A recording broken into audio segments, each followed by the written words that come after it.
devinez de quoi on va parler. Alors d'abord, je m'excuse auprès de ces messieurs, j'ai pas du tout l'habitude de faire cours, donc je vais faire comme j'ai l'habitude, et je pense que j'ai un cours qui est assez féminin. J'espère ne pas vous interloquer. Voilà, je ferai voilà, comme d'habitude. C'est bon? Il y en a assez, il y a tout ce qu'il faut. Alors, on est à quelques jours, J- de Shavuot, la fête de Shavuot, la fête du don de la Torah. Si vous voulez vous approcher, avec plaisir. Si vous souhaitez être plus proche, n'hésitez pas. Là, il y a une place, là, il y a une place. Là, sur les canapés, voilà, avec grand plaisir. S'il y a des retardataires, Eve. Donc, on est à quelques jours de la fête de Shavuot. La fête de Shavuot, comme toutes les autres fêtes juives, n'est pas une fête où on commémore le 6 Sivan de l'année 2448. Je vous explique que ça fait 3500 ans, donc ça fait un peu il y a longtemps. Le 6 Sivan, il y a eu le don de la Torah. On était tous au pied du Sinaï, on était tous des ressortissants de camps de concentration, en gros, puisqu'on sortait d'Égypte. On était avec nos béquilles, avec nos douleurs, avec nos coups de fouet. Et 49 jours exactement après la sortie d'Égypte, il y a enfin l'objectif de la sortie d'Égypte, c'est-à-dire le don de la Torah au Sinaï. Et donc le 6 Sivan, chaque année, on commémore. Non, jamais on s'en fiche des commémorations dans la Torah. Jamais, pas du tout. L'intérêt n'est absolument pas de commémorer, l'intérêt est de le revivre. L'intérêt, c'est de se retrouver ce samedi soir au pied du Sinaï et de redire oui, yes, I will marry you. Et pourquoi je vous dis de cette façon? Parce que tous nos sages ont comparé le don de la Torah au moment du Sinaï à un mariage, un donneur, un receveur, Dieu, son peuple, qui nous pose la question, est-ce que tu es OK? Et d'ailleurs, la Ketouba, c'est quoi? C'est les 10 commandements. C'est les grandes lignes de ce qui va, c'est les gros titres de ce qu'il va y avoir dans la Torah. Donc chaque année, l'objectif du 6 Sivan est juste énorme. Est-ce que cette année, je vais réussir de nouveau à être au pied du Sinaï et à dire oui? Et à dire Naaseh Velish. Pour pouvoir dire oui, encore faut-il que je sache qu'est-ce qu'il y a dans cette Torah. Qu'est-ce qu'elle contient, cette Torah? Je dis oui sur quoi? Quel est le projet de vie que tu me présentes, que tu me proposes? Si je reprends l'image du Khatan et de la Kala, auquel on va avancer main dans la main, mais vers où? Quel est l'objectif? Alors, justement, on va voir, et mon ambition, elle n'est pas petite ce soir avec vous, à quoi sert la Torah? Ça sert à quoi d'être au pied du Sinaï et de dire oui, j'adhère? Oui, j'ai envie cette année, en 2018, encore une fois, de dire oui, je veux la Torah. À quoi ça sert? Et alors, on va commencer par lire une Gemara dans Shabbat, page 88b, extrêmement connue. Peut-être que vous l'avez déjà entendue, vous la connaissez parce qu'on la rapporte souvent à propos de Shavuot. Et on va essayer de la voir avec une nouvelle lumière. Et on va voir en fait, finalement, quel est notre objectif ce samedi soir, la nuit du 6 Sivan, par rapport au don de la Torah. Lorsque Moïse est monté en haut du Sinaï, il est monté, et il y a une symbolique ici, il n'est pas seulement monté sur la montagne, il est monté dans des niveaux spirituels extrêmement élevés, parce que pour recevoir la Torah de Dieu, je sais pas, vous imaginez que c'est juste pas possible, voilà, si on est juste une personne, le commun des mortels.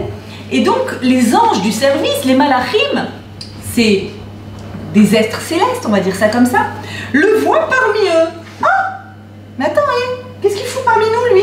Lui, c'est un mortel.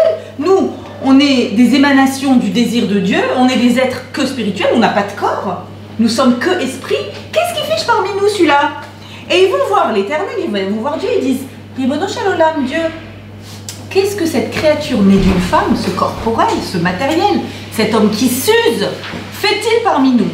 Et Dieu leur dit, je l'ai invité à venir. J'ai osé, puisque je dois lui donner la Torah. Comment un trésor aussi précieux que la Torah, que tu as enfoui pendant 974 générations, ça veut dire depuis le début de la création du monde, et maintenant tu vas le donner tout simplement à Bassar Vadam, à des personnes mortelles? Bienvenue, venez, venez, venez. Là, c'est l'heure des feuilles. Venez, il y a encore plein de places ici.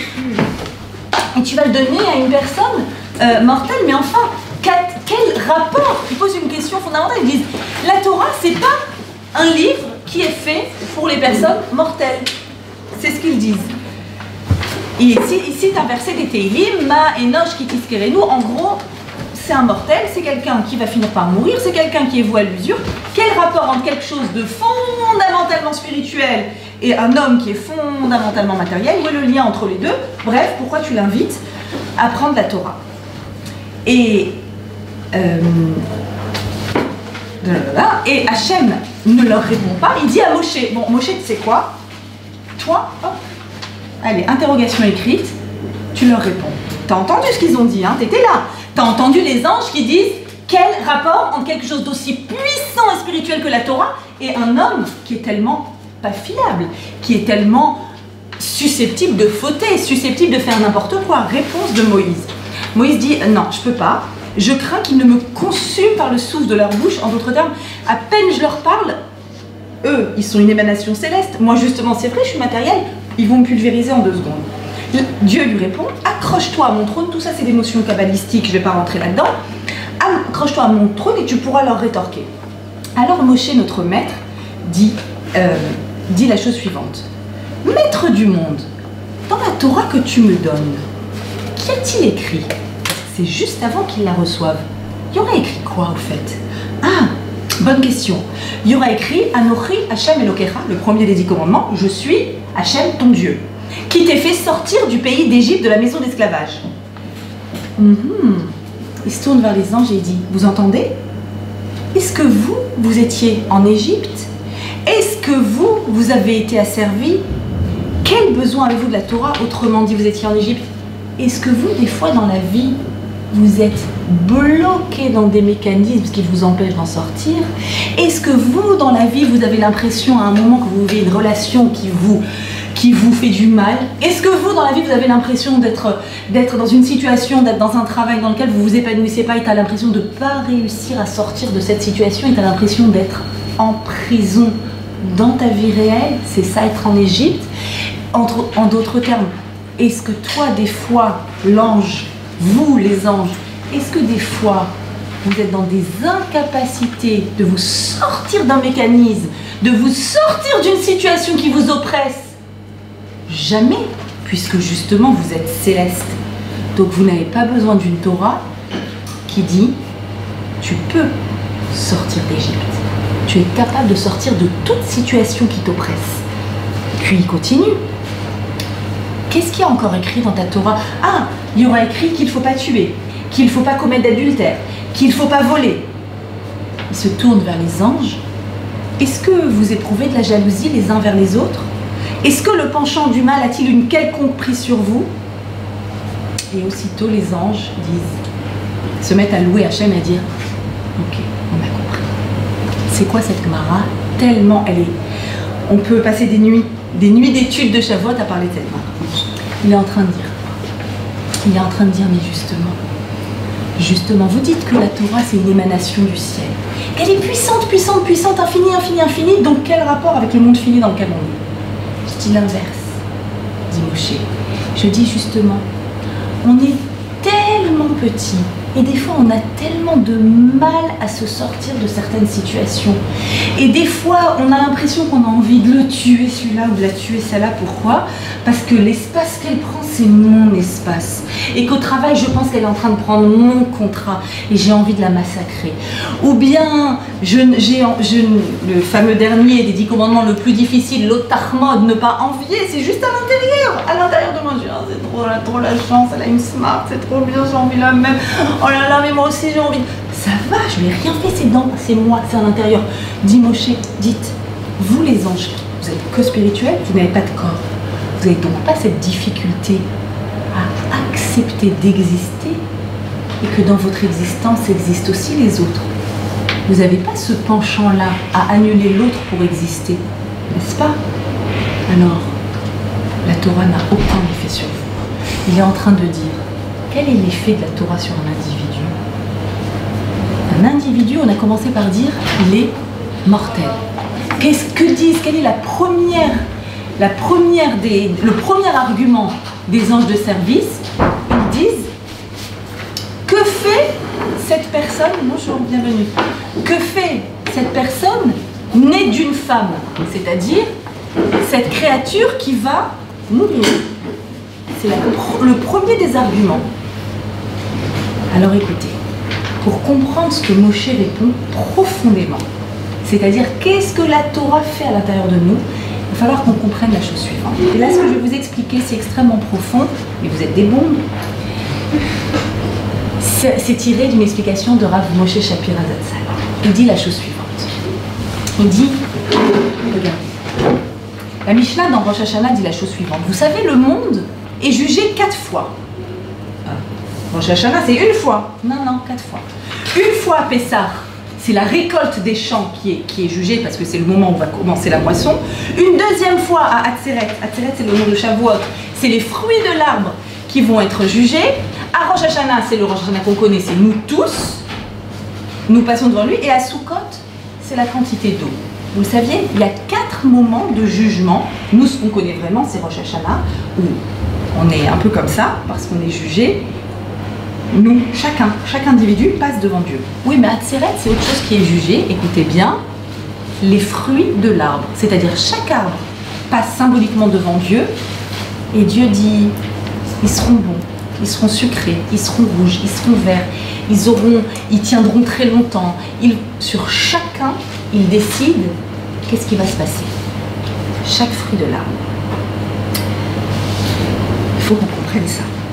À Shavuot, les fruits de l'arbre. Pourquoi? Et la Gemara explique. À Pessah, on a amené comme korban. Vous allez tout de suite comprendre. C'est un peu technique au début, mais vous allez tout de suite comprendre. À Pessah, on a amené comme korban de l'orge, parce que vous vous souvenez, à Pessah, c'est la récolte. Donc on a amené de l'orge. Pourquoi l'orge? C'est la première chose qui pousse en début de saison. Et à Shavuot, on amène quoi au Beth Amikdash? 2 pains. 2 pains. Et comme on amène 2 pains, donc c'est le fruit de l'arbre.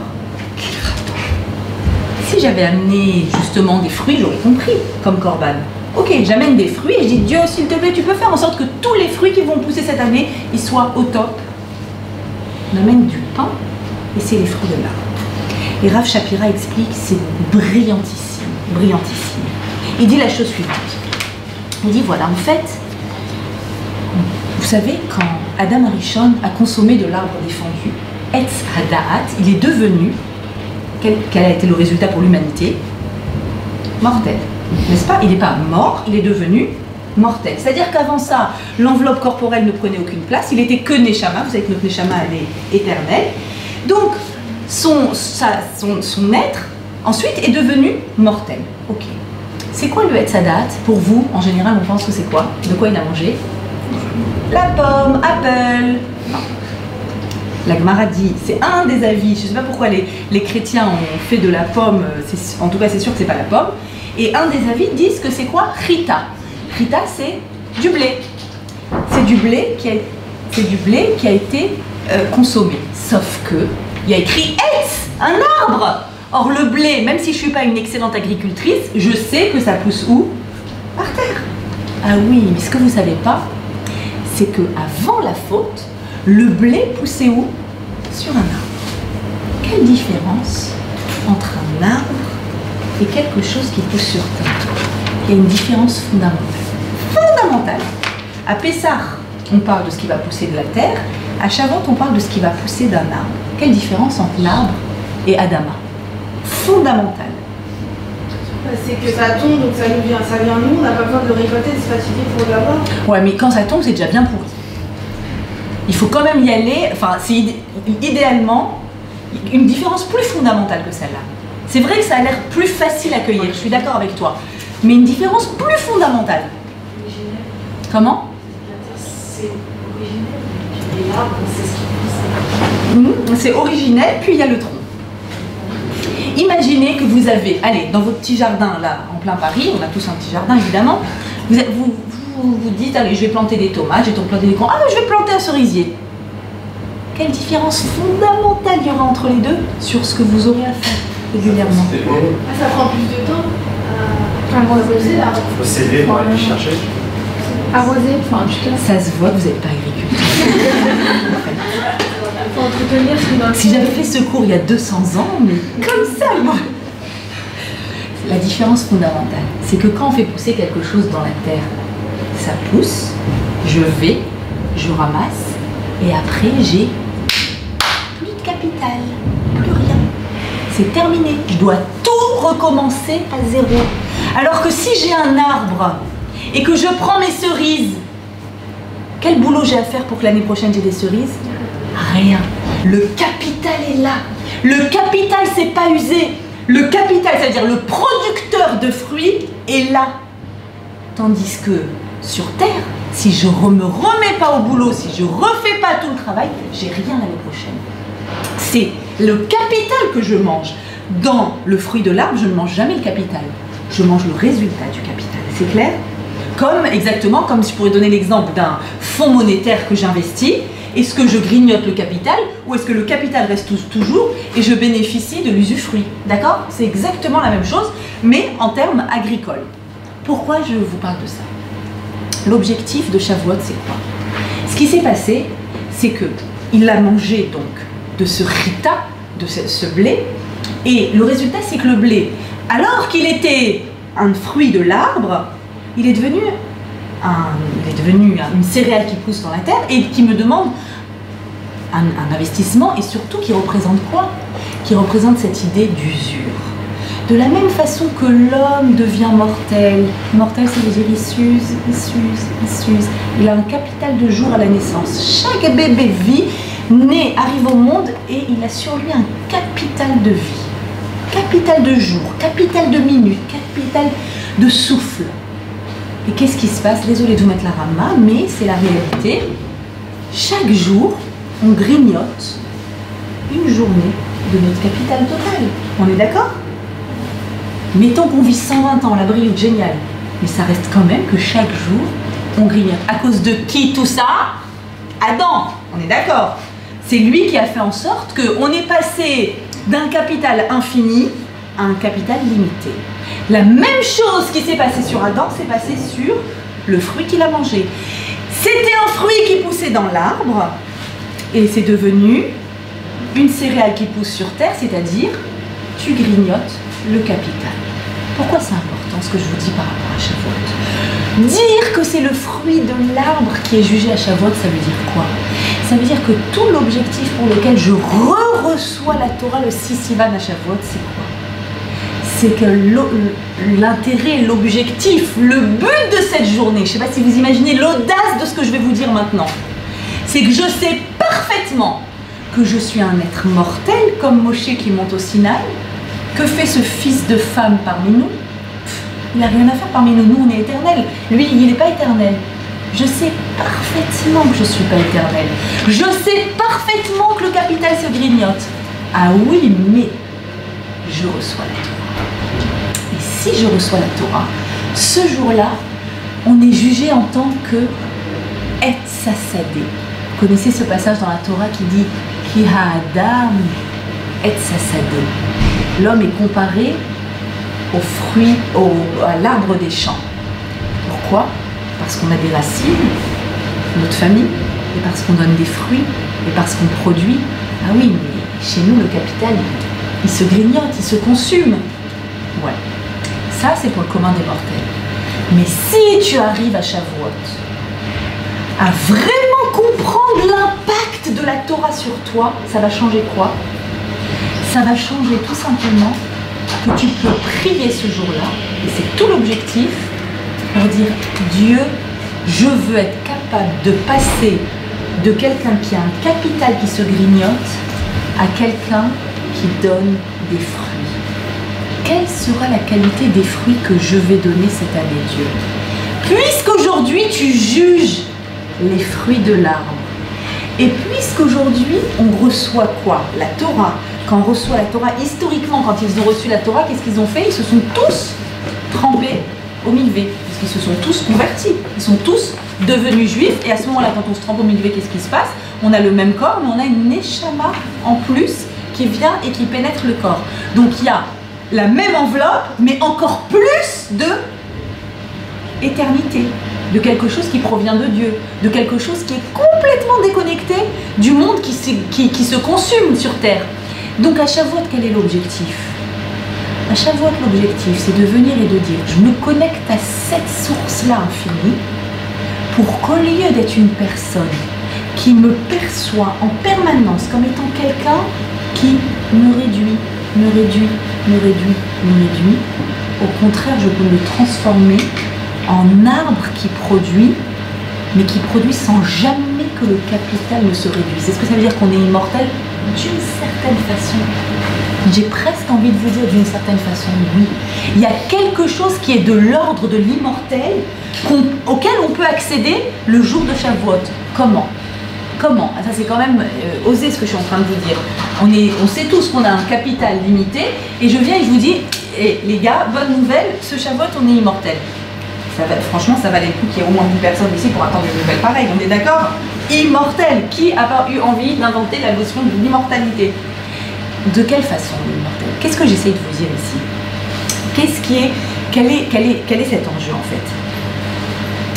Le Zohar HaKadosh utilise une image très intéressante.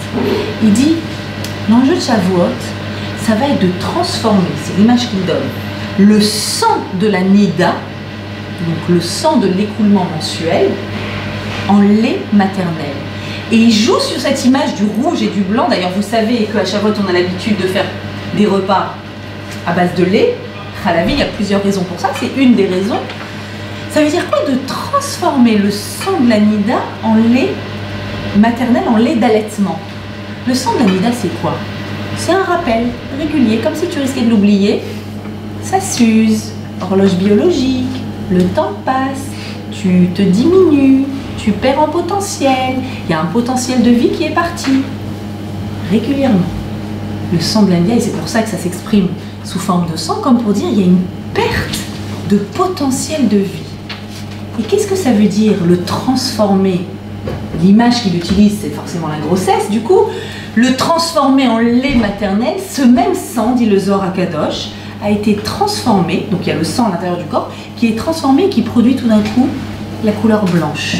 La couleur blanche du lait qui fait que quoi? Le lait, il fait qu'il y a moi, il y a mon corps, et il y a un autre corps à part le mien, et je veux lui donner vie.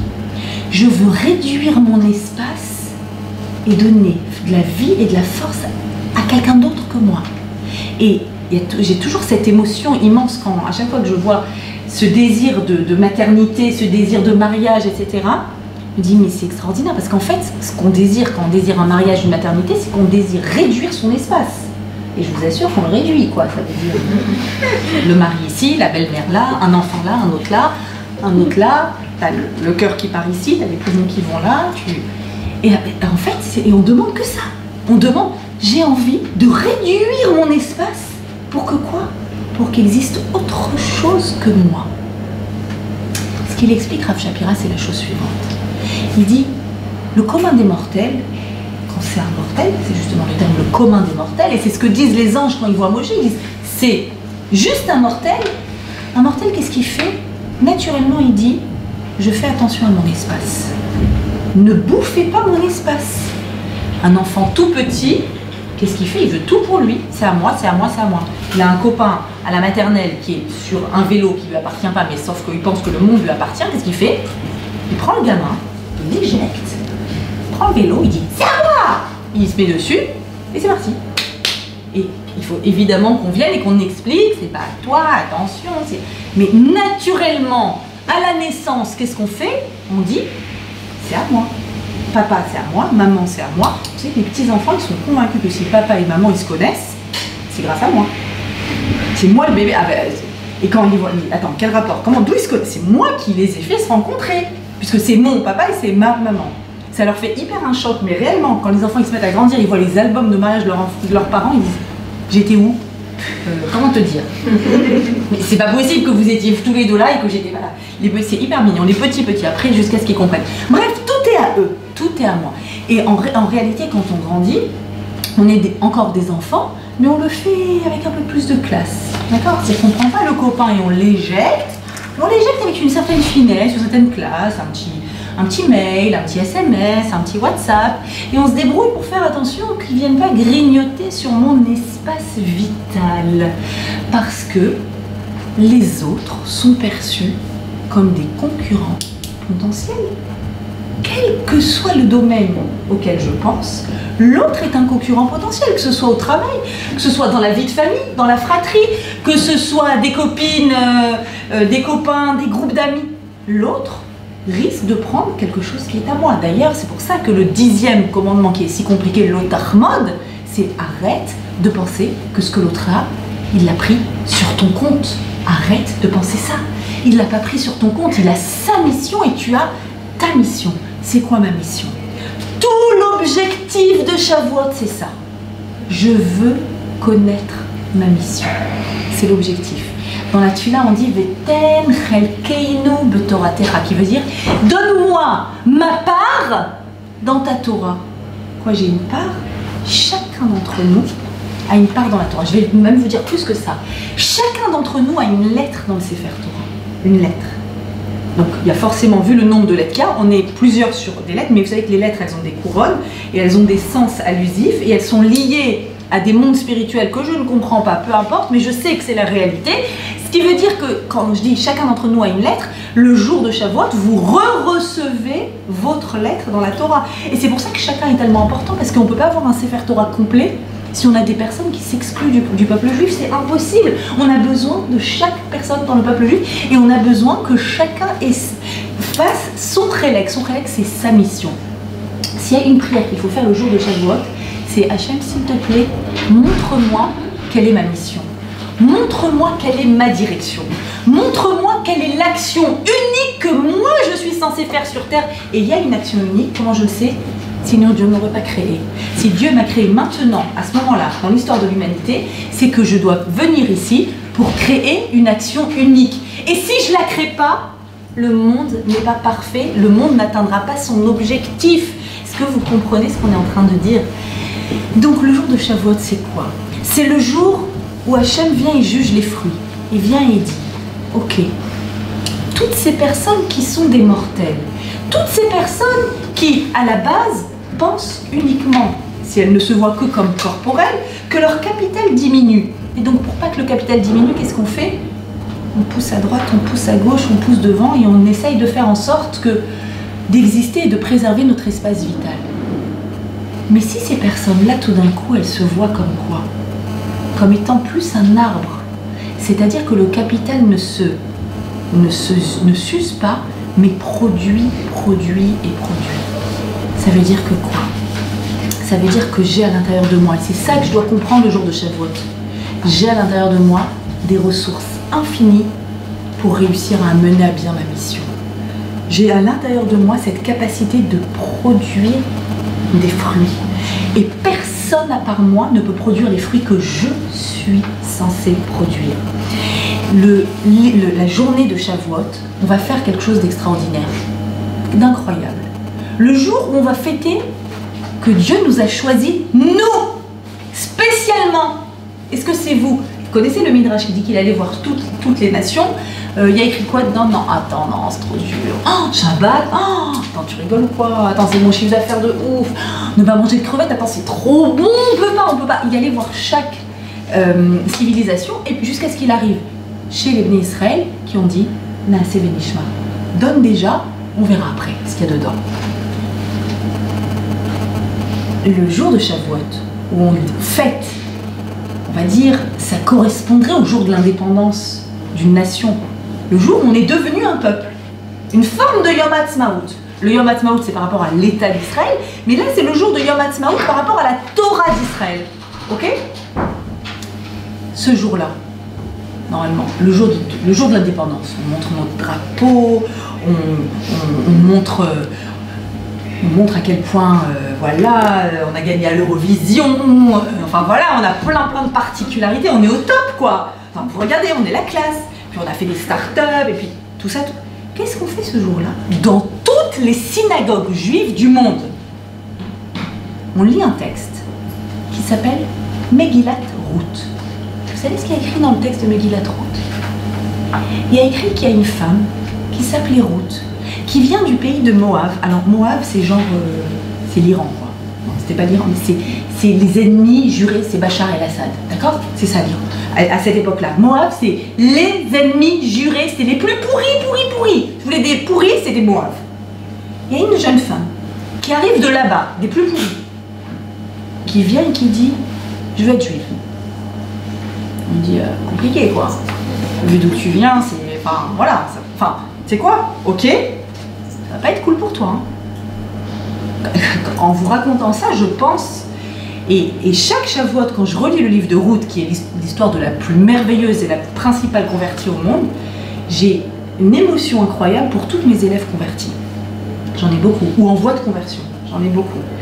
Et en particulier une qui est musulmane, d'origine musulmane, et qui a un amour d'Hachem et de la Torah. Chaque fois que je suis en cours, j'ai peur d'elle, parce qu'elle est toujours assise au premier rang, dans tous les cours, et elle écrit, et au bout de 5 minutes, je lui donne 5 minutes, et j'espère que j'ai pas dit un truc, et après elle vient me voir, elle me dit, désolée, je pleure, c'est trop beau la Torah, c'est trop beau, ça me fait pleurer. Ouais, comme j'aimerais bien me voir comme toi, je lui dis, tu es mon modèle d'émotion. Mais vraiment, j'ai une admiration pour toutes ces personnes, il y en a beaucoup, et le consistoire les fait baver. Ils ont raison, parce que ça ne doit pas être... C'est une difficile, le difficile bonheur d'être juif. C'est un bonheur, mais c'est pas un droit, c'est un devoir quand tu es dedans. Si c'est juste un droit, ok, j'ai le droit, je vais à la République française, je vais avoir le papier, s'il vous plaît, ok, j'ai le droit. Non, c'est pas ça. C'est pas t'as le droit d'avoir les papiers. C'est est-ce que tu es apte à mener à bien cette mission? C'est une mission, tu vas avoir une lettre dans le Sefer Torah. C'est-à-dire que le Sefer Torah, il n'est pas complet sans toi. Est-ce que tu comprends ce que ça signifie? Ruth arrive. Ruth qui vient des pires. On lui dit, ça va pas être facile pour toi. Personne ne va accepter ta conversion. Tu rêves que quelqu'un veut se marier avec toi parce qu'elle était mariée avec le fils de Naomi qui est mort. Est-ce que vous connaissez un peu l'histoire de Ruth? L'histoire de Megillat Ruth, ou il faut que je vous la raconte un peu. Je vais quand même la résumer. Elle est essentielle. Lisez-la le jour de Shavuot, je vous en supplie, en hébreu, en français, en chinois, ce que vous voulez, comprendre toutes les langues. Lisez-la et remplissez-vous de cette histoire extraordinaire. Et Ruth, donc, pour qui c'est pas facile, arrive. Qu'est-ce qu'on fait? On raconte comment, de façon improbable, la fille la plus schlemazel, comme on dit en français, qui a... comment on dit en français? J'ai des mots yiddish qui me sortent des fois, laissez tomber. La moins chanceuse, la plus loser au monde arrive, elle a rien. Elle était fille de roi de Moab, elle avait tout, la noblesse, la classe, Kate Middleton, elle avait tout. Elle était au top du top. Elle arrive avec sa belle-mère Naomi, après que son mari soit mort. Elle n'a pas d'enfant, depuis 10 ans elle n'a pas eu d'enfant, elle a rien, elle arrive en Eretz Israël. Par quoi? Par amour de cette religion dont est porteuse Naomi, par amour de Naomi. Et l'histoire improbable, avec qui elle va se marier alors que personne ne veut d'elle, personne ne la regarde, elle est rien, elle est insignifiante. Avec qui elle va se marier? Le roi d'Israël, Boaz, le chef de sa génération, le chauffette, le juge de sa génération. À qui elle va donner naissance? Si c'était que ça, je veux bien. Je vous rappelle le contexte. C'est le texte qu'on lit dans toutes les synagogues juives du monde le jour où on dit « Hachem vous a choisi ». C'est nous qui portons le message de Dieu.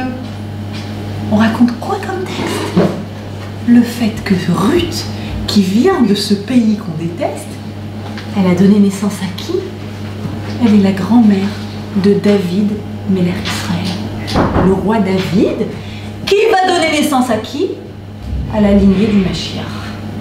Cette femme-là donne naissance au Mashiach. Elle n'a rien, elle est insignifiante, elle devient la mère du Mashiach. Comment c'est possible?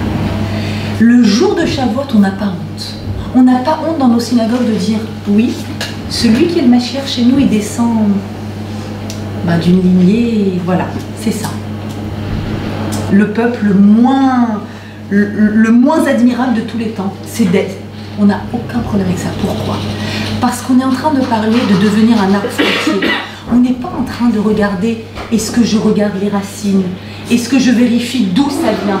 L'objectif de Shavuot, c'est quoi? Est-ce que tu sais que tu peux produire?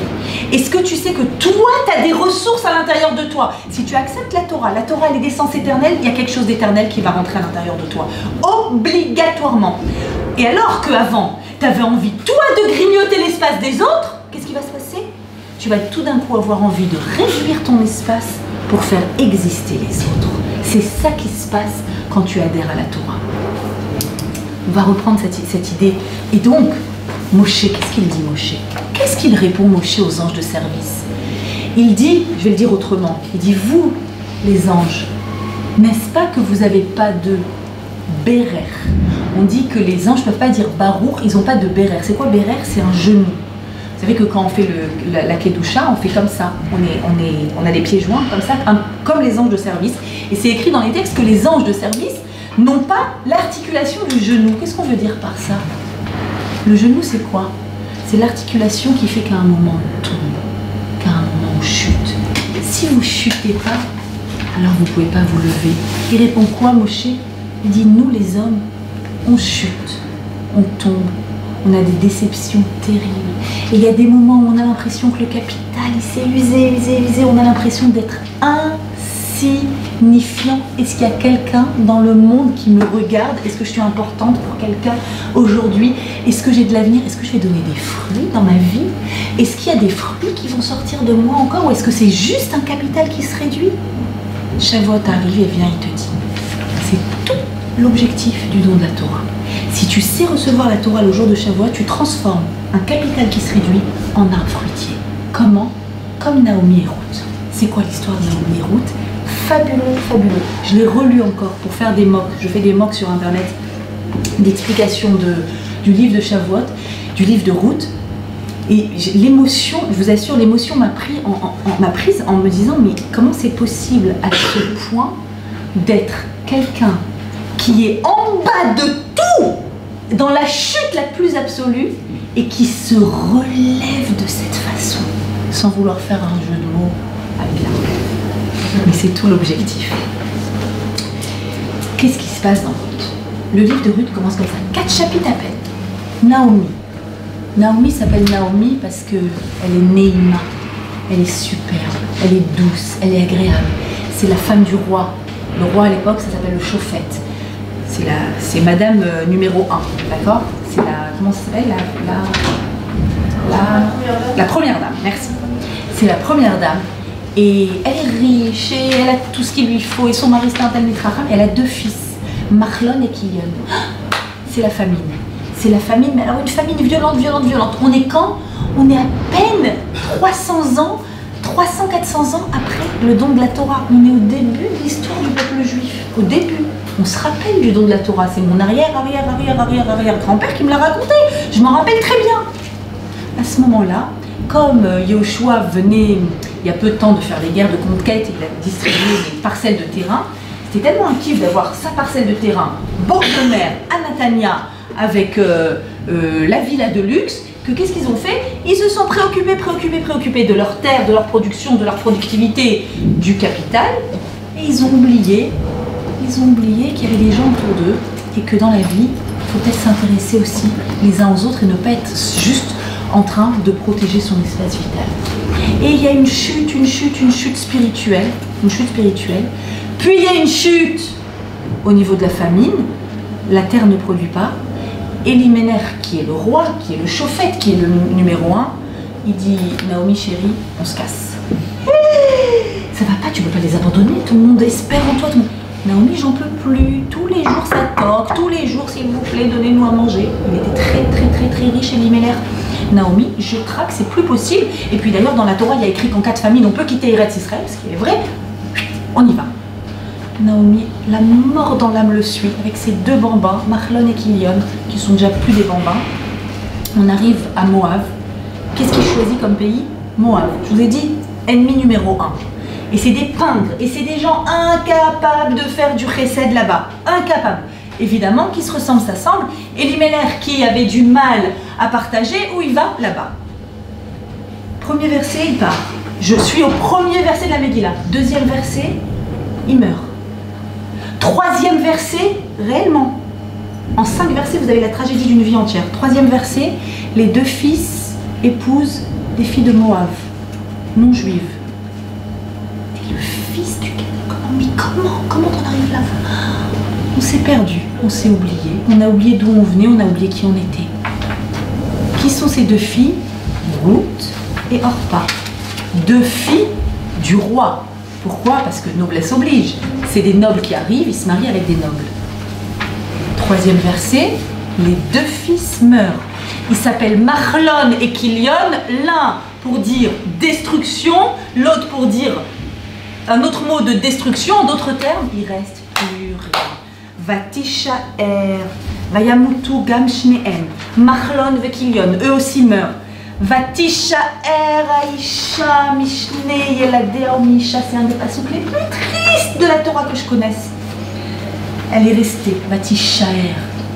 Le Midrash dit, juste avant il y avait écrit Vatishaer Miisha. Elle est restée seule après la perte de son mari. Maintenant elle est restée seule après la perte de son mari et de ses deux fils. Dit le Midrash, Naasta Shirei Shiraim. Elle est devenue le reste du reste d'elle-même. Vous imaginez l'image?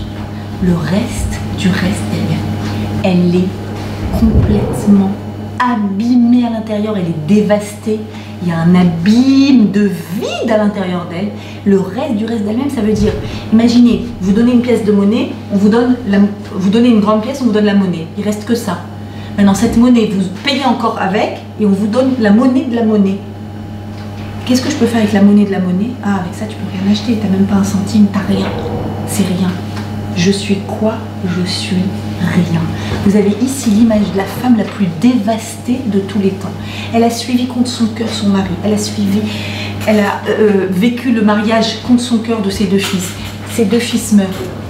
Et elle perd en plus toute sa fortune. Vatishaer. J'ai plus rien. Et là, peut-être un des mots les plus importants que vous ayez à connaître. Cette femme qui n'a plus rien.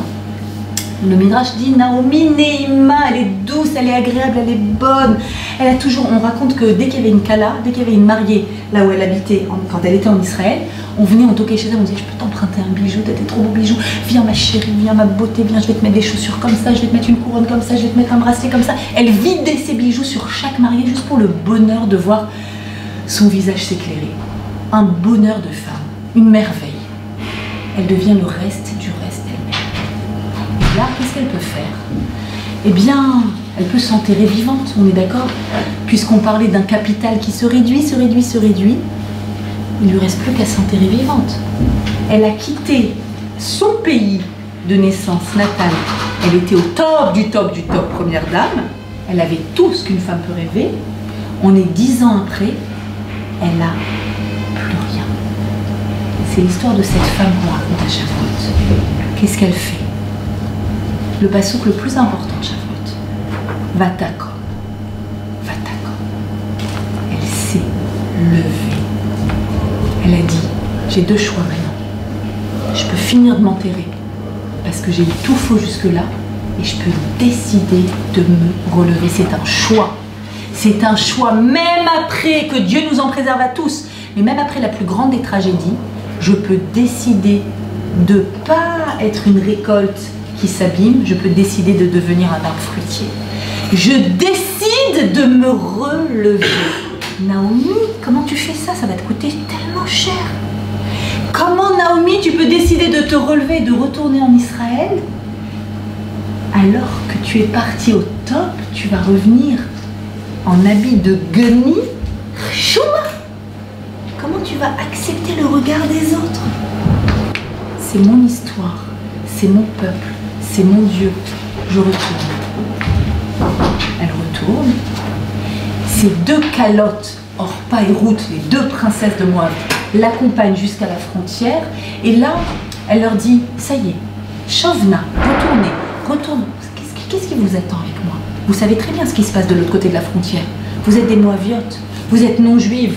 Et les Moabiotes viennent, ce pays-là en particulier, c'est une conversion qui n'est pas acceptée, Par la suite, on va réaliser qu'un homme de Moab, on refuse sa conversion, une fille de Moab, on accepte cette conversion. Peu importe pour quelle raison.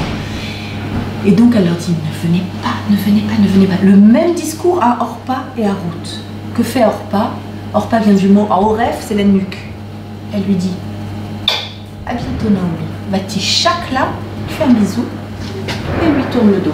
Elle lui montre sa nuque, ciao, et elle s'en va. Et entre nous, on se dit qu'elle a raison. Elle retourne dans le palais de papa, elle va trouver un bon mot à vie avec lequel se marier, elle aura des enfants, et d'ailleurs son petit-fils, vous le connaissez, vous savez comment il s'appelle? Goliath. Ruth. Verut Dafka Ba. Dafka, d'évêque, de la colle, c'est la colle émotionnelle d'évêque. C'est ce qui est écrit dans la Torah quand on parle du lien entre un homme et une femme. Vedavak beishto veayu le basar echad. Vedavak, c'est un lien émotionnel. Si je l'aime trop, je l'aime trop, je l'aime trop. C'est quoi d'évêque? C'est rester attaché à quelqu'un, pas quand c'est facile, quand c'est difficile. C'est ça l'amour. L'amour, c'est difficile. On passe une période de turbulence, on passe une période difficile. Je reste à côté de toi. Je pars pas parce que c'est difficile, sous prétexte que c'est difficile. Je reste à côté de toi. C'est ça d'évêque. Verut Dafka Ba. Regardez pourquoi j'insiste sur chacune des étapes, pour que vous voyez qu'est-ce qui fait à Shavuot le passage d'une personne qui est lourde d'elle-même, qui est plus rien, qui est insignifiante et qui donne naissance au roi David. Regardez le passage de l'un à l'autre. Et c'est l'objectif pour nous tous de Shavuot, de réaliser qu'à l'intérieur de nous, on a la force de Ruth. On a cette force de se relever, de faire les bons choix. Alors, Ruth, elle reste collée à elle. Qui est Ruth? Qui est Ruth? C'est la question du livre le livre de Ruth. Sans arrêt, il y a écrit les Mi-Anahara. Qui est cette jeune fille? Mi-At Biti. Qui es-tu, ma fille? Je vous ai mis plusieurs références où, justement, la question dit mais c'est qui? C'est quoi cette question de c'est qui? La question que nous, on doit se poser à Shavuot, mais qui je suis? Mais quelle est ma lettre dans le Sefer Torah? Quelle est ma mission? Qu'est-ce que je suis censée faire? Comment je fais pour devenir un arbre fruitier? Les Mi-Hanaharazot. Qui est la première personne qui pose cette question? Boaz. Elles arrivent, je vous raconte l'histoire, elles arrivent en résumé quand même, parce que voilà. Elles arrivent en Israël, et exactement comme elle avait peur, Naomi arrive, manque de peau, elle a envie de raser les murs, que personne ne la voit, manque de peau. C'est une journée où tout le monde, il y avait un enterrement ce jour-là, tout le monde se trouve à l'entrée de la ville. On la voit arriver, elle est pieds nus, elle est en guenilles, et elle est accompagnée d'une Moabite, il n'y a pas son mari, il n'y a pas ses enfants. Et tout le monde dit, Azot Naomi, est-ce Naomi? Al tikrali Naomi, ne m'appelez pas Naomi, tikraoli Mara, appelez-moi Amertume, qui est Marli Hashem, parce qu'Hachem a rendu ma vie amère. C'est quoi la première problématique d'une personne qui a une tuile dans la vie, qui a une difficulté, qui a senti qu'il a chuté dans un domaine? Hachem est bon, je suis mauvaise, je mérite. Je mérite. C'est faux. Juste après le texte dit Vatashov Naomi, c'est faux, ne la croyez pas, c'est pas Mara, c'est Naomi. Elle est toujours aussi douce, elle est toujours aussi vaillante et valeureuse. Elle arrive, elle s'installe dans une petite grange. Et là, problème, de quoi on va vivre? On peut aller toquer aux portes, demander, la famine est terminée, on va nous aider. Non, non. Tu sais quoi, Ruth? Il y a une mitzvah de la Torah d'aller glaner dans les champs. On peut aller, c'est une mitzvah, quand c'est le moment des moissons, d'après, entre Pessah et Shavuot, c'est les moissons. Les moissonneurs viennent et puis il y a toujours quelques épis qui tombent. Ils n'ont pas le droit de ramasser les épis, c'est fait comme ça. Akadosh Baruch Hu veut que les pauvres, au lieu d'aller supplier le riche de lui donner quelque chose, il va et au moins ils ont l'honneur d'aller dans le champ. Et tous les champs à cette époque étaient remplis de glaneuses qui allaient et qui glanaient les épis de blé. 2 épis je glane, 3 épis c'est interdit. C'est la halakha. 1 épi je glane, 2 épis je glane, 3 épis c'est déjà une vraie quantité, 3 épis sûrement que le moissonneur va les ramasser. Elle va. Je ne sais pas si vous imaginez cette image, imaginez-la, une fille de roi, Kate Middleton, qui se baisse comme ça, une fille de roi qui va, qui dit, je laisse tomber la Avodazara, l'idolâtrie. Je laisse tomber toutes les valeurs qu'on m'a inculquées chez mes parents. J'adhère à tes valeurs, Naomi. Qu'est-ce que je connais du judaïsme? Que toi, Naomi. Mais ce que je vois, c'est exceptionnel, extraordinaire. Je veux le judaïsme, je choisis le judaïsme. Ok, Ruth, ça va être difficile. Personne ne va t'accepter. Personne ne voudra de toi. Je veux. Ok. Tu sais qu'on n'a pas d'argent. Tu sais qu'on va vivre de rien. Tu sais que personne ne voudra se marier avec toi. Je veux. Cette femme-là, qui était au top du top du top du top, elle va et elle glane des épis de blé. Elle arrive où? Dans quel champ? Le champ de Boaz. Qui est Boaz? Boaz est le neveu de Elimelech, le cousin germain de Naomi. Parce que Naomi est aussi en famille avec Elimelech, peu importe. Il est le neveu de Elimelech. Boaz, c'est qui? Le chef, le roi, le chauffette. Personne extrêmement importante. Il arrive dans son champ et il dit « Les Mianara, qui c'est Depuis quand tu t'intéresses, toi, Macron, les Havdil, depuis quand tu t'intéresses à une glaneuse parmi 100 autres glaneuses? Depuis quand tu viens et tu dis c'est qui celle-là en particulier? Genre tu connais les autres? Non. Il a remarqué que c'était la seule. Alors il faut que vous compreniez que les glaneuses, à ce moment-là, comme expliquent tous les commentateurs, c'est un endroit, ça veut dire aujourd'hui, quand on est un peu léger, on va en boîte de nuit. Quand on est un peu léger, on va glaner dans les champs. Détente, les garçons, les moissonneurs qui matent et viens et machin et trucs et ça part en ceci et ça part en cela. Donc c'est léger, léger, léger, ça va dans tous les sens, c'est vraiment pas un endroit fréquentable du tout. Et c'est pour ça qu'elle hésite, Ruth, à y aller. Il y en a une qui se met dans son coin, pas avec les autres, pas avec les ambiances légères. Ils sont tous en train de fumer, elle se dit c'est bon, moi non merci. Et c'est la seule aussi qui fait attention. Un épi je prends, 2 épis je prends, 3 épis je laisse. Du coup, elle la remarque. C'est quoi ça? On a vu quelqu'un. Sans parler, elle avait une posture de tsniout. Ils en profitaient, voilà, c'était très léger. Bref. Il la remarque et on lui dit tu as raison de la remarquer, elle est extraordinaire. Rien ne l'attend, elle est en bas, du bas, du bas, du bas. Et juste par amour d'Israël, par amour de sa belle-mère, en se disant cette femme a tout perdu. Imaginez ce qu'elle se dit, Ruth. Elle a tout perdu. Elle va revenir avec rien. Est-ce que c'est pareil de revenir avec rien ou de revenir avec rien plus Ruth? Parce que si elle revient avec Ruth, ça veut dire quoi? Ça veut dire qu'émotionnellement, c'est une femme qui est tellement remplie d'intériorité qu'il y a un magnétisme qui sort d'elle et qui fait que même une fille de roi, elle reste proche d'elle. Donc elle n'a pas tout perdu. À l'intérieur d'elle, elle a encore beaucoup.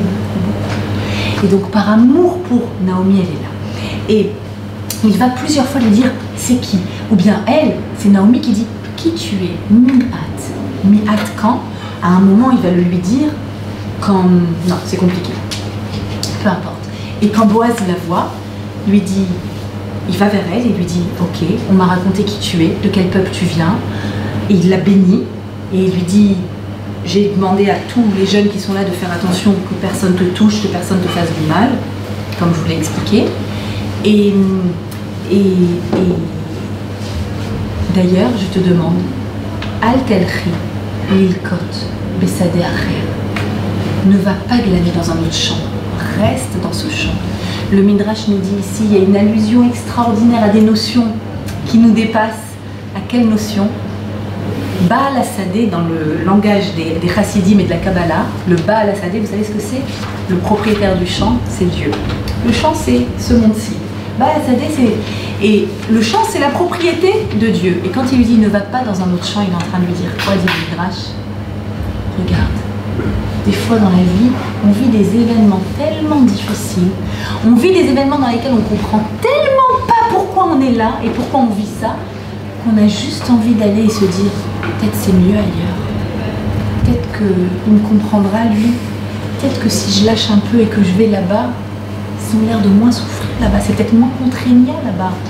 Alors certes c'est des mortels, mais c'est plus facile. Il lui dit ne fais pas l'erreur d'aller glaner dans un autre champ.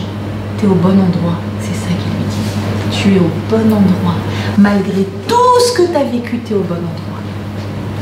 Et ce jour-là, Boaz avait sorti une takana. C'est quoi une takana? Il sortait de son Beit Mishpat, du tribunal rabbinique, et il avait décidé qu'à partir de maintenant, quand on salue quelqu'un, on dit Hachem imachem, c'est écrit dans la Megillah. Dieu est avec vous. Waouh! Pourquoi waouh? C'est la première fois qu'on ose utiliser le nom de Dieu pour saluer quelqu'un. Pourquoi c'est un truc de fou? L'Archouma, tu prends Dieu, l'infini, tu le descends au niveau de ah salut pote, comment ça va? Ça va pas ou quoi? Je descends pas Dieu.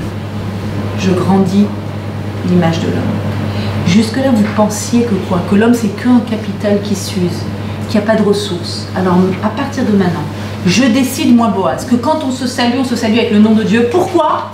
Pour qu'on se rappelle, sur soi et sur les autres, que chacun a à l'intérieur de lui une infinité possibilité de produire des fruits. C'est infini. Le capital ne s'use jamais. Vous êtes porteur d'une étincelle de Dieu. Chacun. Et la suite de l'histoire, pour le faire plus rapidement, c'est Naomi qui dit à Ruth, Ruth regarde, Boaz il est de notre famille, c'est mon cousin, c'est le neveu de Elimelech, c'est un Goël. C'est quoi un Goël? Il y a une mitzvah dans la Torah qui s'appelle le Yiboum. Le Yiboum, c'est la possibilité, quand un homme a été marié avec une femme et n'a pas eu d'enfant, et donc il ne reste plus rien de lui sur cette terre. Donc d'accord, il est parti, il n'a rien laissé, rien. Il n'a pas eu d'enfant. Il y a sa femme qui est veuve, elle peut se marier avec un proche parent, et c'est considéré que les enfants qu'ils ont, c'est une trace que laisse le mari défunt alors qu'il est parti. Même plus que ça, on considère qu'Akadosh Baruch Hu envoie la Neshama dans le bébé, c'est la Neshama de celui qui est parti, qui revient. D'accord? C'est renaître quand on pense qu'il n'y a plus rien. C'est ça.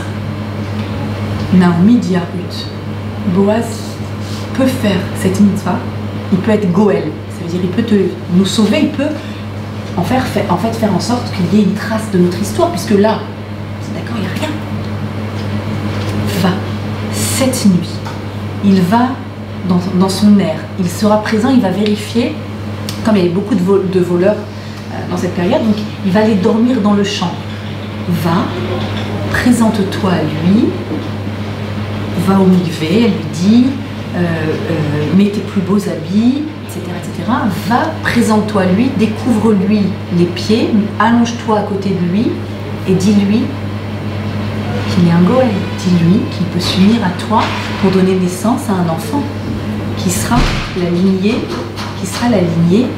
de son mari défunt. Tout ce qu'elle a fait pour montrer qu'elle a de la valeur, tout ce qu'elle a fait pour dire justement je m'annule, je m'annule. Si elle pensait une seule seconde à elle, Ruth, est-ce qu'elle serait venue avec Naomi? Donner vie à quelqu'un. Je veux pas que Naomi souffre, je veux pas qu'elle rentre seule, je veux rester avec elle, je veux glaner pour elle, je veux la faire vivre. Ça c'est Ruth. Ruth c'est je m'annule, je m'annule, je m'annule pour Naomi, pour l'autre. Là tu me demandes d'aller et de faire l'acte le plus impudique qui soit au milieu de la nuit, d'aller dans un champ. Devant qui? À qui elle va faire ça? À Baba Salé, vous comprenez ou pas? Mais quoi? Pas Baba Salé, au roi des jeux, d'accord? Ok? Et de dire, voilà, c'est moi. Rchouma de Rchouma, on est d'accord? Elle dit, je ne comprends pas, j'y vais. Elle y va. C'est là que Boaz lui dit, Miat. Miat, ça veut dire, je sais que même pas en rêve, toi, tu as envie de le faire. En plus, Boaz était beaucoup plus âgé qu'elle. Je sais que si tu fais ça, c'est que pour faire revivre un nom qui a disparu sur cette terre. C'est pas pour toi. Tu veux faire revivre quelque chose d'autre. Tu veux transformer le sang de Mida en lait maternel. Waouh! Dans cette question Mi'at, il y a tout qui je suis. Est-ce que je suis ma consistance ou est-ce que je suis le capitaine qui suis? C'est ça la question qu'il dit. Et il lui dit la chose suivante. Elle lui dit, mais pourquoi tout ce bien? Pourquoi tu me proposes de rester dans ton champ? Pourquoi tu me dis de ne pas aller glaner ailleurs? Pourquoi tout ça? Je ne suis même pas comme une de tes servantes, dit-elle. Et il répond, et ça je vous ai mis cette phrase, j'ai galéré pour la copier-coller sur ma boudipa. Mon ordinateur il voulait pas que je la mette, il me la mettait à l'envers à chaque fois. Lettre après lettre, je vous l'ai mise parce que je veux que vous la gardiez, que vous l'accrochiez sur votre frigo pendant au moins tout Shavuot. Et il lui répond ça. Elle lui a dit, je suis même pas une de tes servantes. Et il lui dit, Chas v'shalom. Mais non. Ein at min'a amaot. Une ama, c'est une servante. Tu n'es pas une servante Et la mine, ha, imaot, c'est les mêmes lettres, c'est le même lot. Non, tu n'es pas une servante, tu es une maman. Quelle maman? Comme les imaot, Sarah, Rachel, Léa. Qu'est-ce qu'on est en train de dire ici? Une servante, c'est quoi? C'est dis-moi ce que je fais. J'ai pas de volonté propre, je suis rien, je suis personne, j'ai pas de ressources, je muse, je ne suis personne. Je m'annule. Quoi? Tu crois que tu t'annules et que tu es insignifiante? À partir du moment où tu es venu, tu as fait ta guéroute, tu es partie du peuple juif et tu décides d'inscrire ton histoire dans le peuple juif, c'est pas, on va pas dire de toi maintenant tu es juste un peu plus qu'une ama. Ça monte à quel statut? Ima, une matriarche. Elle est comparée à Rachel et Léa un peu plus loin. Elle donne naissance à David Améler. Je ne sais pas si vous imaginez l'histoire de cette femme qui perd tout, qui renonce à tout et qui gagne tout. Mais tout au long de l'histoire, elle reste avec, à chaque fois que tu la vois prendre la parole, insignifiante. Non, ok, je fais ce que tu veux, je fais pour l'autre, pas pour moi. Jamais en train de faire attention à son espace vital, toujours en train de faire attention à l'autre espace vital. Pourquoi on lit route à Shavuot, nous disent les Chachamim? C'est vrai, quel rapport? Ah, parce qu'il y a une femme qui s'est convertie? Non. Dit le Midrash. Chez la Torah, Kula Chesed. La Torah, c'est que du Chesed. Comment je sais? Premier acte de Dieu au début de la Torah, il a fabriqué des tuniques pour Adam et Ève. Acte de Chesed. Dernier acte de Dieu à la fin de la Torah, il a enterré Moshe. Acte de Chesed. De là, je déduis, du début de la Torah à la fin de la Torah, c'est que du Chesed. La Torah, c'est tout Chesed. Verout, Kula Chesed. Route, tout son objectif, c'est je sais que la nature humaine, c'est prendre pour moi, exister, être, grandir mon capital, parce que je suis angoissée, comme je vois qu'il se réduit tout seul et qu'il s'use, donc au moins je le grandis. C'est quoi le phénomène inverse que nous produit la Torah? J'ai pas peur pour mon capital, je sais que je suis un arbre fruitier, je sais que je vais être capable de donner naissance. Donner des fruits, c'est donner naissance. Le fait de dire Naaseh Venishma, ça va faire en moi que je vais avoir à l'intérieur de moi, tout d'un coup je vais dire quoi, j'ai tout ça en moi, quoi, je suis capable de devenir une ima, je suis capable de devenir comme une matriarche, je suis capable de donner naissance à une lignée sainte, moi qui viens de rien, toi qui viens de rien. Arrête de te définir selon ta lignée. Vous savez qu'on est dans la paracha de Bamidbar. Dans la paracha de Bamidbar, on compte les béné Israël selon deux choses. Les mishpechotam ou lishmotam. Mishpechotam, ta famille. D'où tu viens? C'est quoi ta lignée? Ok, ça c'est une donnée, j'ai rien fait pour. Lishmotam, ton nom, qui tu es. Est-ce que tu fais que reproduire ou est-ce que tu es en train d'écrire quelque chose, toi? Est-ce que toi, tu es en train d'écrire quelque chose dans ton histoire? La fin de l'histoire, c'est la naissance. C'est la naissance de Oved, qui est le grand-père de David Améler. Et je voudrais vous préciser que quand Boaz accepte de faire le hiboum et accepte donc de donner naissance à ce bébé qui va faire revivre la lignée d'Eliméner qui s'est complètement éteinte, il y a cette phrase qui est dite par tout le peuple, toutes les femmes sont présentes, elles disent cette phrase, et c'est la phrase que le Rav qui m'a mariée avec mon mari a dite juste avant que je rentre sous la roupa, et c'est pour ça, je ne sais pas si dans toutes les communautés on l'a dit, mais en tout cas dans la communauté ashkénaze on le dit, Yiten Hashem et Aïcha Haba'a El Betecha, qu'Hachem place la femme qui rentre maintenant dans ta maison, Rachel ou Léa, comme Rachel et comme Léa, Asher Banu Shtehem et Bet Israël, qui ensemble ont fabriqué Bet Israël, la maison d'Israël. L'objectif ici, c'est est-ce que tu es capable de t'inscrire dans une histoire qui commence chez Rachel et Léa, qui en 2018 a donné naissance à toi, et toi maintenant tu dois donner des fruits, et tu dois donner des fruits qui donnent naissance à la Géoula, au Mashiach, ni plus ni moins, ni plus ni moins. J'ai une ambition de fou pour vous aujourd'hui. Tu dois t'inscrire dans l'histoire et tes enfants doivent continuer cette histoire, tes enfants au sens propre et tes enfants au sens figuré, c'est-à-dire tes actes, ta production, ce que tu fais. Est-ce que tu arrives, comme Naomi et Ruth, à dire je fais vivre autour de moi, je donne vie autour de moi, ou est-ce que tu es que dans cette perspective du capital, du capital, du capital? C'est tout l'objectif du livre de Ruth. Et je termine en vous disant, ce verset extraordinaire, 4e chapitre, pour terminer. Vehayalach, ça c'est quoi? C'est les shrénotes. Toutes les voisines, elles sont là en train d'applaudir. Elle va donner naissance à Oved. Et on met Oved, Veikaré, Loshmo, Israël. Vous étiez déjà une Brit Mila. Qu'est-ce qu'on dit d'un petit bébé juif qui naît? On dit Veikaré, Shmo, Israël. Et que son nom soit inscrit, c'est-à-dire qu'il ait un nom. Waouh! Qu'il ait un nom, que ce petit devienne grand, qu'il ait un nom. D'où ça vient? D'ici. Et c'est elle qui lui donne le nom Oved. Oved, ça veut dire qui veut faire la volonté de Dieu. Tellement tout le monde est impressionné de ces personnages qui ont tous voulu faire la volonté de Dieu. Et elles lui font une bracha de femme. Une bracha de femme à femme. Et qu'est-ce qu'elle donne cette bracha? Elle donne comme ça. Vehayalach, et qu'il soit pour toi le meshiv nefesh, qu'il puisse te rendre ton âme. C'est quoi cette expression? Des fois on peut être tellement perdu dans la vie qu'on a l'impression que son âme s'est éparpillée de partout. Je ne sais plus qui je suis, je ne sais pas quelle est ma lettre dans le Sefer Torah, je ne sais pas quelle est ma mission. J'ai l'impression que mon âme, elle s'est éparpillée. Que cet enfant te ramène ton âme, Meshiv Nafesh, ou le kalkel et tsevater qui kalater ashera avater, cette kala qui t'aime tant, yela datu, elle l'a donné naissance pour toi, asherito valach meshiva banim. On est en train de dire quoi? Le bar dit la chose suivante. Il dit que cet enfant c'est un Meshiv Nefesh, il ramène à la vie. Dieu préserve quelqu'un qui est endeuillé, ou quelqu'un qui est perdu dans la vie, ou quelqu'un qui ne sait pas comment et vers où se diriger. Il y a quelques jours, quand je faisais le séminaire Boïkala, donc c'est le séminaire pour les jeunes filles qui se marient dans l'année, on va dire, une des calottes, il y a 2 semaines, me racontait en pleurant, la relation qu'elle vit avec son fiancé, qui n'a rien d'une relation de Vhouda Vakbar. Rien du tout. Pas du tout. C'est une relation, ça se voyait, extrêmement destructrice. Elle me dit, je sais qu'il faut... Et la Torah, elle a ça d'extraordinaire dans Boïkala, c'est de la Torah qu'on enseigne, elle a ça d'extraordinaire de permettre de voir clair, de permettre de voir quand une relation elle est bonne, et de voir quand une relation elle détruit.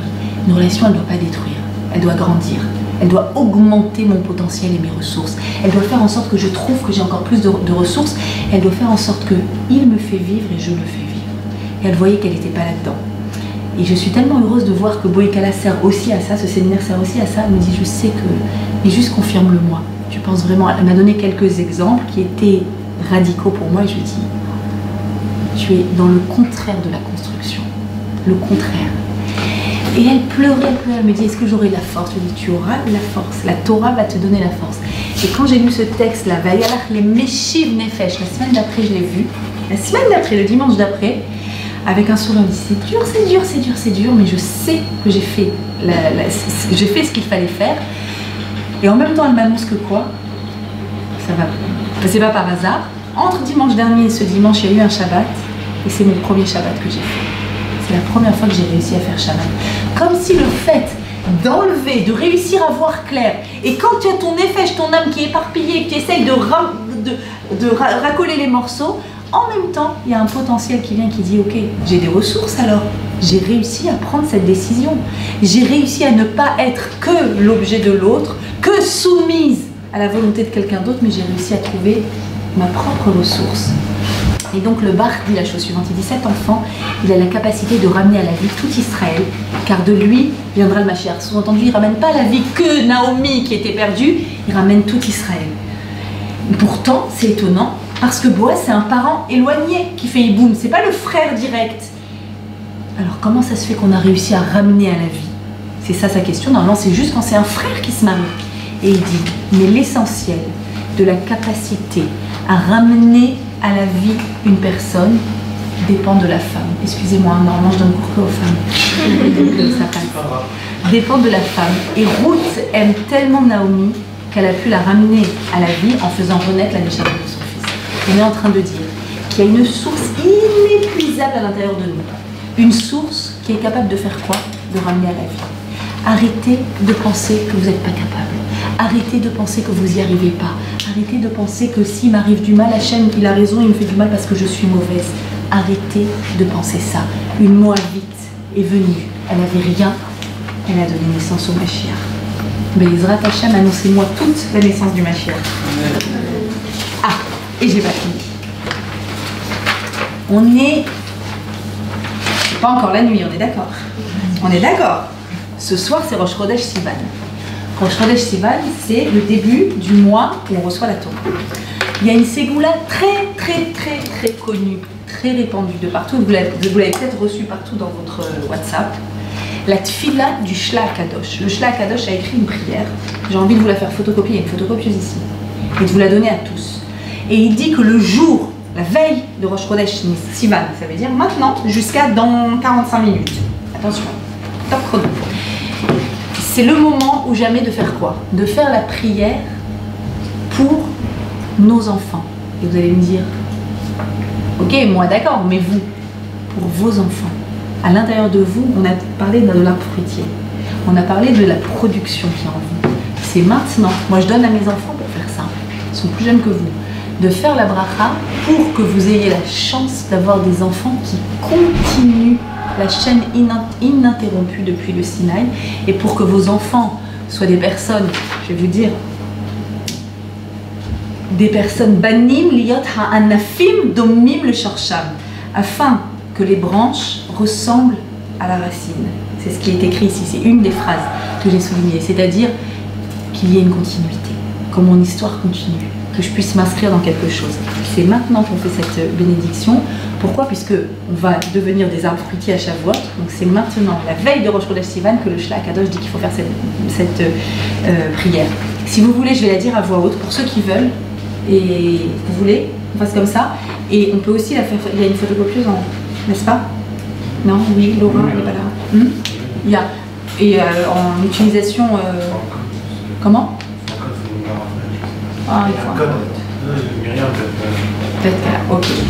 Donc, soit je la fais à voix haute, vous voulez que je la fasse un peu long? Je ne veux pas vous retarder. Voilà, le cours est terminé. Si vous voulez, je fais à voix haute en pensant à moi et que chacun d'entre vous soit également receveur de cette bénédiction. Et si vous voulez, on la photocopie et vous la faites tranquillement quand vous voulez. Qu'est-ce qu'on fait? On la fait? Est-ce qu'il y a quelqu'un qui veut la faire? Non? אתה הוא אדוני אלוהינו, עד שלא בראת העולם, ואתה הוא אלוהינו מי שבראת העולם, ומעולם ועד עולם אתה אל, ובראת עולמך בגין להשתמודה אלוהותך באמצעות תורתך הקדושה, כמו שאמרו רבותינו זיכרונם לברכה, בראשית, בשביל תורה ובשביל ישראל, כי הם עמך ונחלתך אשר בחרת בהם מכל האומות, ונתת להם תורתך הקדושה וקרבתם לשמך הגדול, ועל קיום העולם ועל קיום התורה באו לנו ממך אדוני אלוהינו שני ציוויים. Katafta betoratecha peru urvu. Tu as écrit dans ta Torah, multipliez-vous, fructifiez-vous. Donc la mitzvah d'avoir des enfants. Vekatafta betoratecha, tu as aussi écrit, velimatem otam et benechem, et vous enseignerez la Torah à vos enfants. Ve'akavana beshtem echat. Et c'est la même chose, ces deux injonctions. Ki lo le tohu barata, ki im la shevet velirvotra barata yatzarta. Af asita. Que afin que nous soyons, nous, nos enfants, nos petits-enfants et les petits-enfants de tout ton peuple Israël. Yod e shemecha, qu'on connaisse ton nom, velomde toratecha, et qu'on sache étudier ta Torah. Uvechen. Et c'est pourquoi, avo elecha Adonai melech malchei amlachim, va apil trinati, je te supplie, veinai lecha teluyot, et mes yeux te regardent jusqu'à ce que tu dises oui, ad shetechoneni, jusqu'à ce que tu acceptes, vetishmat filati, et que tu entendes ma prière. Les hazmin li, afin que tu prévois pour moi, banim ou vanot, des fils et des filles, vegam hem, et eux aussi, yifrou ve yirbu, ils se multiplieront, hem ou bnehem, eux et leurs enfants, ou bne bnehem et leurs arrière-petits-enfants, ad sof kol adorot, jusqu'à la fin des générations, les tachlit shehem ve ani kulanu, yasku be toratecha akdosha lilmod ou lelamed, lishma ve lasot lekayem et kol divrei talmud toratecha be'ava, ve'aer eneinu. Betoratecha, éclaire nos yeux de ta Torah, vedabek libenu bemizotecha, le'ava ou l'ira et shemecha, avinu avarachaman. Notre Père miséricordieux, tel les kulanu chayim arukim ubuchim, donne-nous à nous tous une vie longue et bénie. Mi kamocha avarachamim, zocher yitzurav lechaim berachamim, zocheinu lechaim nitzrim, kemo sheitpalel Avram Avinu, comme Avram Avinu avait prié concernant son fils Ishmaël. Lou yichle lefanecha, que même lui puisse avoir mérité de la vie devant toi. Ou Pershur Abouteinu Zichronam Libracha Beiratecha, que lui aussi puisse te craindre. Qui alken, Bati Levakesh Ulchanen Milfanecha. Je te demande et je te supplie, chez Yehe Zari Vezerazari, que ma descendance soit Adolam pour toujours Zera Kacher, une descendance Kacher. Ve'ali Matsebi ou Bezari ou Bezerazari Adolam Shumpsul, qu'il n'y ait aucun défaut dans les générations qui viendront de moi. Vachemetz, Ach Shalom Ve'emet, que la paix et la vérité. Ve'tov Ve'yachar, Bene Elohim ou Bene Adam, Ve'yu Ba'ale Torah. Maré Mikra, Maré Mishnah, Maré Talmud, Maré Raza, Maré Mitzvah, Maré Gomle Chassadim, Maré Midot, Romiot, Veyavducha, Beava, Obeira, Pnimit, Lo Yira Chitzonit, Veten Lechol Gviya ou Gviya Mehem, Dei Marsora Bechavod. Donne-leur à chacun d'entre eux tout ce dont ils ont besoin. Veten Lahem Briout, Vekavod, Vakoar. Donne-leur de la santé, de l'honneur et de la force. On est en train de parler de vos enfants à naître, si Dieu veut. Veten Lahem Koma. Donne-leur de la hauteur, Yofi, de la beauté, Vechen et de la grâce, Vachesed et du Chesed, Veyi Ahava Verva Shalom Benehem, qu'il y ait toujours de l'amour, de la fraternité et de la paix entre eux. Vetazmin Lahem Zivugim Agunim, et que mes enfants, vos enfants, tu leur trouves leurs zivug, tu leur trouves leurs partenaires au bon moment. Miserat Talmidei Chachamim, Miserat Tzadikim, Vegam Zivugam Yekmotam, que leurs partenaires soient comme eux. Que Chol Asher Itpalalti Alehem, Ki Zikaron Echad Ole Lekan Ulkan. Ata Adonai Yodea Kol Ta'alumot, Ulfanecha Niglu Matspune Libi, Ki Kavalati Bechol Ele Lema'an Shimcha Agadol Vakadosh, ou Lema'an Toratecha Akdosha, Alken Aneni Adonai Aneni Ba'avur Avot Akdoshim Avram Yitzchak Ve'Yakov, ou Biglalam Toshi Abanim Liot Ha'anafim Domim Le Shorsham, que les branches soient comme la racine, ou Ba'avur David Avdecha, Regel Revi Bamarkava Meshorer Beruach Kodshecha, Shira Ma'alot Ashre Kol Yer Adonai Oler Bidracham, Yegia Kapecha Kitochel Ashrecha Vetovlach, Eshtecha Kegefen Pora, Poya Birket Ebenecha Banecha Kishtile Zetim Saviv Shulchanecha, Inechichen Yevor Argaver Yever Adonai Yevacha Adonai Mission, Ur-e Betuv Yerushalayim Kon Yom Yechayecha, Ur-e Banim Levanecha, Shalom Am Israël, Anna Adonai Shomea Tfilah, Yekuyam Banu Apasuk Bani Zod Beriti Otam Amar Adonai Ruchi Asher Alecha Udvarei Asher Samti Beficha Lo Yamushu Mipicha Umpizaracha Umpizera Zaracha Amar Adonai Ma'ata Vadolam Iyu Leratson Imrepi Vegion Libi Lefanecha Adonai Tsuri Vegoali. Je vous souhaite des partenaires merveilleux et des enfants encore plus merveilleux.